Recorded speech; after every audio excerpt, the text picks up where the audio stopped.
video bude zo série Back to School a budú to 3 DIY na zošity do školy, takže poďme teda na to. Na toto DIY potrebujeme samozrejme zošit, 2 výkresy, nejaké fixky, vlhké utierky, nožnice, kružidlo a lepidlo. A začala som tým, že som si jeden výkres zložila na polovicu a pomocou kružidla som tam narysovala polkruhy, aby vznikli ako keby také oblúčiky. A keď som to mala hotové, vystrihla som to. Potom som to priložila na ďalší výkres tam, kde som chcela mať tie oblúčiky.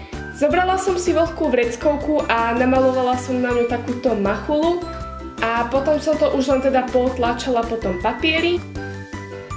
A treba to robiť opatrne, keďže tá vlhká vreckovka je mokrá a keď zatlačíte na ten papier moc silno, môže sa vám zošúpať. A odporúčam vám použiť skôr staršie fixky, keďže sa vám môže stať, že sa vám tie fixky vypíšu, keďže to dávate na vlhkú vreckovku. A to isté som spravila aj na druhej strane.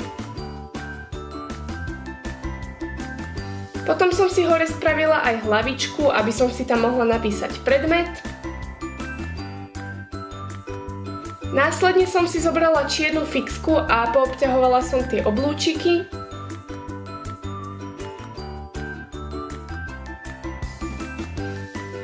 Potom som samozrejme na tú hlavičku napísala predmet.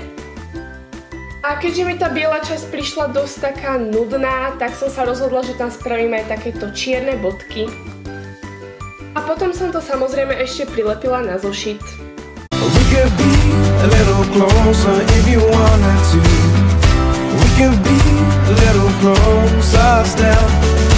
Na druhé DIY potrebujeme zošit, výkres, nejaké farebné papiere, maliarsku pásku alebo nejakú inú pásku, ktorá sa vám bude dať ľahko odlepiť, nožnice, pravítko a zlatú fixku alebo nejaký sprej. Začala som tým, že som si zobrala maliarsku pásku a na biely výkres som spravila takéto pásiky. Keď som mala polepený celý papier, zobrala som si zlatú fixku a pomalovala som tie biele pásiky. A ja som to pôvodne chcela spraviť so zlatým sprejom, ale zistila som, že už sa mi minul, takže som to musela spraviť takto. Ale môžete na to použiť napríklad aj vodové farby alebo hocičo iné. Potom som tú maliarsku pásku odlepila. Potom som si zobrala farebné papiere a spravila som takéto trojuholníky, ktoré som potom teda vystrihla. A ten ružový menší trojuholník som nalepila na ten väčší modrý. Obidva som ich potom nalepila na ten výkres a ten výkres na zošit.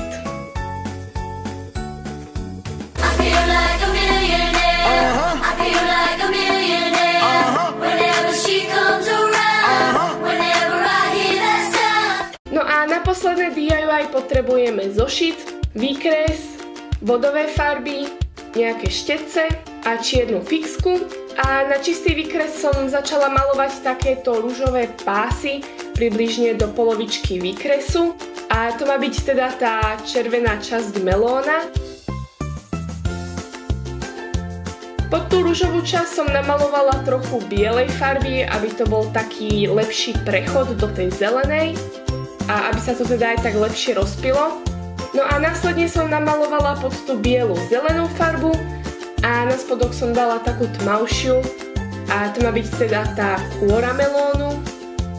A keď to vyschlo, namalovala som čiernou fixkou jadierka, aby to vyzeralo ako melón. A potom som to samozrejme už len nalepila na zošit.